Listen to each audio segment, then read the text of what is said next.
seems the California primary might be important to the Republicans. It's 15% of the delegates, and certainly in his opposition to the wars and to the military-industrial complex. He's carried the banner of Eisenhower on that issue, and certainly in his opposition, this was my last book, Great American Stick-Up was all about, in his opposition to this really huge swindle of $10 trillion being transferred through different mechanisms to make the banks whole while screwing over everyone else.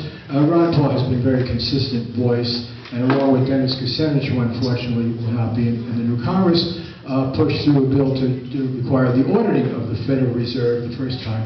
That has happened, and that's how we learned about trillions that were passed in secret to the banks. So, you know, since I'm a contributing editor at The Nation, but I've been beaten over the head there for the last 5 months because I dared to say something nice about Ron Paul. So it's very nice to come to Topanga and know in this a broader view. What did you say? It's in the heart, not in... Okay, so I'm exonerated here. How politically correct. I took the topic seriously. In fact, I might have invented the topic. I'm not sure. But I think it's a very important one, and I do want to say something about it. When I look back at American history, and I know we've got a terrible history, we were imperialists from day one, and you know, racist from day one, and we're all familiar, you don't need a lecture about that. But there was a really beautiful idea at the center of the whole American Revolution. And yes, it was, I'll give the old caveats and everything, but there was a notion of everyman, in the sense of the yeoman was the center of this Republican experiment. And that the yeoman, the tiller of land basically, the small artisan, the worker, these people had to have political power. And they had to be the center of political power. That's why we have all these rules of what you can or cannot do to them. And it was the first time really codified in that way. It was very important, and we should not let go of it. And so this whole notion that the Tocqueville celebrated after, what have you, of this, basically a society of stakeholders making decisions was very much built into our Constitution. Unfortunately, as I've said, there were very severe racist limitations on the stakeholders, but there was an ideal in this thing of every man. And if you go back to it, the Constitution, the system of government did not have the kind of concentration of power that we have now. That would have been thought to be obscene. There was suspicion of a strong federal government. There was certainly no idea of mass media owned by a handful of wealthy corporations. The free press that was enshrined in the Constitution was available to anyone. The only time you find it is when you go to a place like Topanga, where people still believe in leaflets. The town crier, and after all, that was the press, right? Anyone could be the press. And certainly free speech was critical. And the whole notion of a leveling of the participation as far as their income was very basic to the ideal, not always the practice, but certainly the ideal. Another idea that was absolutely critical to it was the notion that the Republic and the Empire could not coexist together. And this was the lesson of Rome, it was the lesson of the French, it was the lesson of the English, it's why we had an American Revolution, that you could not be a republic of roughly independent citizens and be an empire.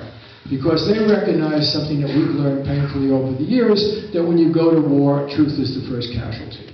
You cannot control events, you cannot, you know, George Washington, in his farewell address, which is something he got to work on for 8 years, he thought he'd only be there one term, and he showed it to other people, you know, famous people that we know about. In his farewell address, he said something that I don't know why it's not been noted more by peace activists.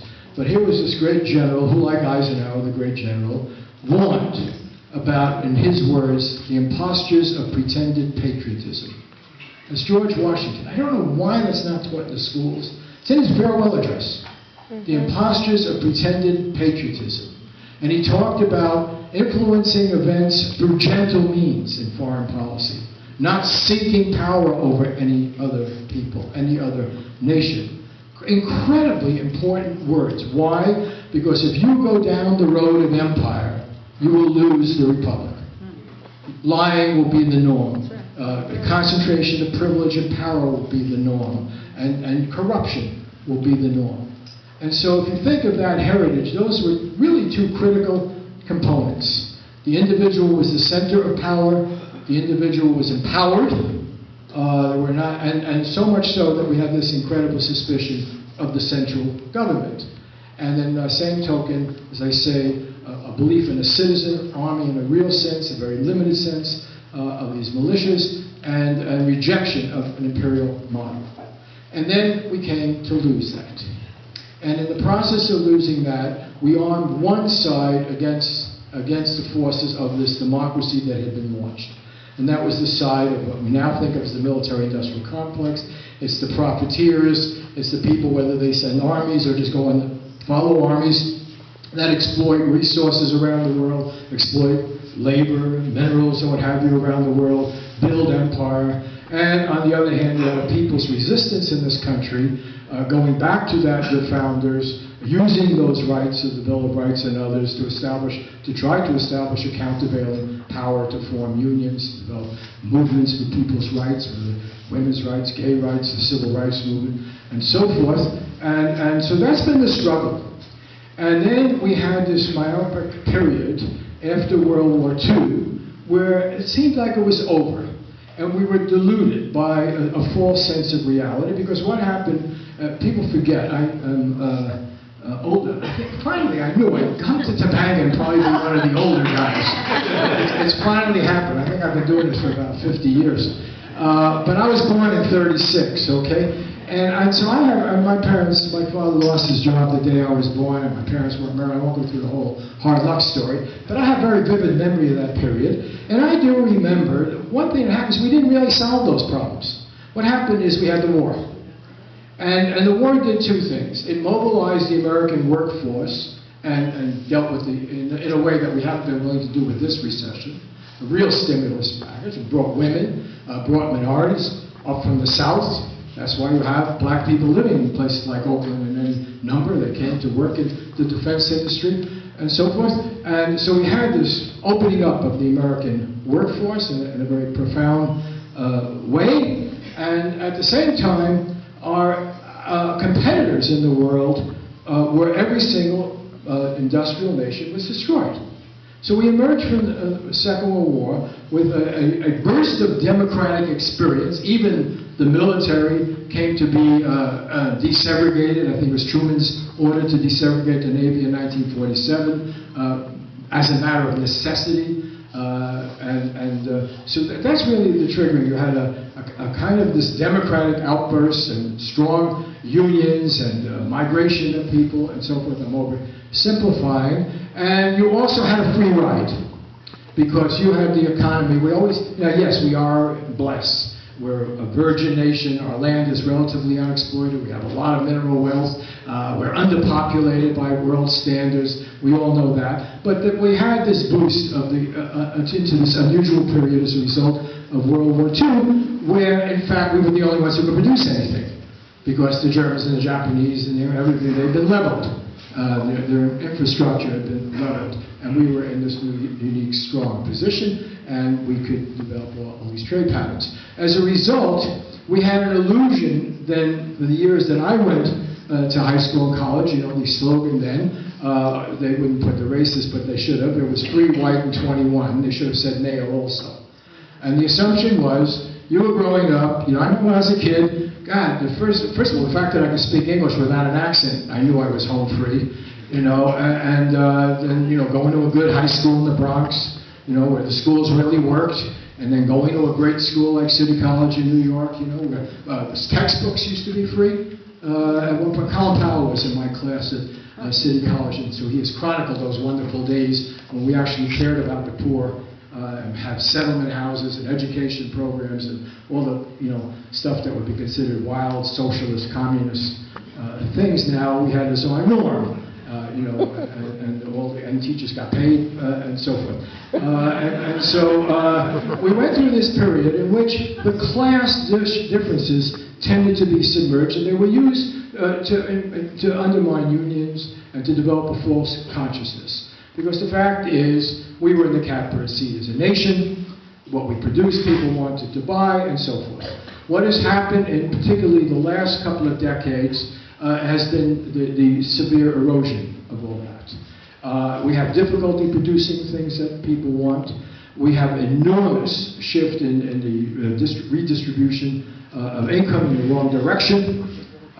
We have development of very severe class differences compared to that earlier period. At the same time, we've destroyed the institutions that might have provided balance, for instance, the trade union movement in particular. And so as a result, we've reached a point where at the same time as these other nations are now competitors and can beat us and can organize their labor and so forth, we no longer have that unique advantage. We have a failing educational system. We have centers of concentrated wealth. Okay, where does that leave us? I'll wind this up because I know I'm going to get the hook in a minute. If I think about it today, where we are today, we're in a period of incredible crisis because the old imperial model is now recognized not to work. You know, you can't really seize the oil. It turns out to be counterproductive. That was the lesson of Iraq. If you really want to know the lesson. Remember, the oil was going to pay for it? Right. It was this pipe dream once again. It doesn't work. In fact, the Chinese communists, you remember all those years we spent arguing about if you don't stop them in Vietnam, you'll have to stop them in San Diego, you know, and really distinguished professors over there at UCLA. I like picking on UCLA because I'm teaching USC, but I remember being a teacher and saying, oh no, you know, we don't stop because Vietnam is not about Vietnam, it's about China. And, you know, if you don't stop them, why those Chinese will be in San Diego, they'll be running everything. Well, they are in San Diego. You know, they're in Costco and Walmart, you know, they're all over the bloody place, you know. And the fact of the matter is the whole thing was, of course, a fallacy. But on that basis, we realized it's not productive. It's not cost effective. You pay for this military, we pay as much as the entire world combined. We can conquer places, and then what do you do with it? And then what happens? The Chinese communists have turned out to be better capitalists than our own. They go in and they make deals. They buy it. They buy it from the Australians. They buy it throughout Africa. They buy it everywhere. And they're being the old pirates of you know, capitalism. And we're playing an old game, okay? And it doesn't work. And so you see it in Iraq, and of course you see it elsewhere. And so we're up against a harsh reality here. And I'm going to end on this, but I think the topic is really the most pressing one. Because what the false patriotism that Washington won against is an appeal to the nation that doesn't really exist. You know, I go to a lot of ball games, you know. I'm an Oakland Raider fan, and I'm a Laker. I would be at the Laker game tonight, but Topanga comes first. But anyway, we go there, and we all get these great renditions of the Star Spangled Banner, and everybody for a moment, you know, it's wonderful. What is the nation state now? No one wants to raise that question. And you have a dramatic indication of it every day in the news reports. Unemployment, right, still up there, 8.3%, and the jobs that have come back are not the good jobs. And they can't support that middle-class lifestyle that everybody knows is the basis of democracy, okay? And the housing situation is in the toilet, you know? And we have a home mortgage crisis, and nothing has been done for these people. And so what has happened is that almost 50 million Americans have either lost their homes or they're deeply underwater. Hispanic, Latino wealth, not income, wealth has gone down 64%. Pew Research Center. African American wealth has gone down 54%. Okay? That's wiped out the gains, the economic gains for those communities of the last decades. All right? So we have this incredibly abysmal economy. You know, we can't train people to be effective. We can't do the kind of programs that need to be done. We got a hole opposite City Hall in downtown LA. I happen to live downtown. I've been looking at that hole. Who would have ever thought in the middle of a deep recession you can't fill a goddamn hole? It's supposed to be where the federal building is, in case you're unaware of it. You know, and you know, the idea that you can't even put up a building there, create some construction jobs in the middle of a deep recession is unbelievable. Okay, so we have this situation where the average person is hurting enormously. That's why they turn to the Tea Party. That's why they vote for Republicans. That's why they do everything, you know, out of false consciousness. You know, particularly those white males. I don't know, I keep hearing these white males are like animals. Most of the white males I know are pretty decent people. You know, and I've traveled pretty extensively in this country. But there seems to be a hardcore of proto-fascist white males that are at the center of the Republican Party. At least that shows up in the voting. Other people seem to have come to their senses, women, minorities, stuff. But anyway, what you have is this odd situation, and it has echoes in history, where patriotism, nationalism becomes something ugly. And it becomes a hunt for the scapegoat. You know, it becomes nasty. And let's blame immigrants. Let's blame gays. Let's blame women, uppity women. You know, let's blame minorities there. Let's blame welfare mothers. That becomes the thing of patriotism. Not checking the main thing we should ask about: who, what groups, what people are being served by this nation state. What is this America we're pledging allegiance to? And the other side of the daily story is what's happened to the stock market. The banks have been made whole. The big corporations have been made whole. They're operating freely around the world. They have the protection of the U.S. military. Right. Everybody in the world knows, yeah, Uncle Sam will intervene for them. Won't intervene for the homeowner losing their house or people who have jobs. But yeah, we'll send the troops out to protect Exxon, you know, so forth and so on. And so you have this dichotomy where the nation state works splendidly as a backup for the multinational corporations that are operating with impunity throughout the world, making record profits. And, you know, GE used to be as American as apple pie, right? What's good for GE is good for America. Ronald Reagan worked for GE, was one of them. You know, at the end of Reagan's term, Reagan said GE disappointed him. And he turned on GE. This is in Don Regan's book, his Treasury Secretary, because they become another company. Because GE wasn't making light bulbs and better refrigerators. GE got into home mortgages. GE Capital was responsible for 70–80% of their profit, and their operations were international. 2 out of 3 of their jobs now are abroad. 82% of their profit is parked abroad. Look at old quintessential GE. General Motors Acceptance Corporation was doing all the same financial finagling and making most of their money. They had to be separated from General Motors for General Motors to be saved. They're now Ally Bank, which, by the way, advertises on public, it's promoted on public radio. So you have this dichotomy. The question really is, that has to be answered politically, whether by Greens, by the Peace Movement, by Democrats, is what is this nation that we're supporting, and who does the nation serve? And we know because we know about campaign finance laws, we know about the super PACs, we know about the role of the money, we know about the concentration of the media, we know about the effect of lobbying in Washington, how we got financial deregulation that Clinton signed off on, the Financial Services Modernization Act, the Commodity Futures Modernization Act, which made all these derivatives possible, signed off by a Democratic president. And some irony, as I pointed out in my column today, the new spokesperson for Goldman Sachs, who's going to explain why this lone, brave person who spoke up, Greg Smith, is not such a real important person. He was only a vice president. You know, that guy was working in the Clinton administration and the Obama administration, working on financial radical deregulation. He's now with Goldman Sachs in time to put out this fire. So the basic question and the topic tonight, which I'll end on, is what is our connection to the nation? And to my mind, if the nation only serves that elite, and thank God for the Occupy movement for doing something that all of us,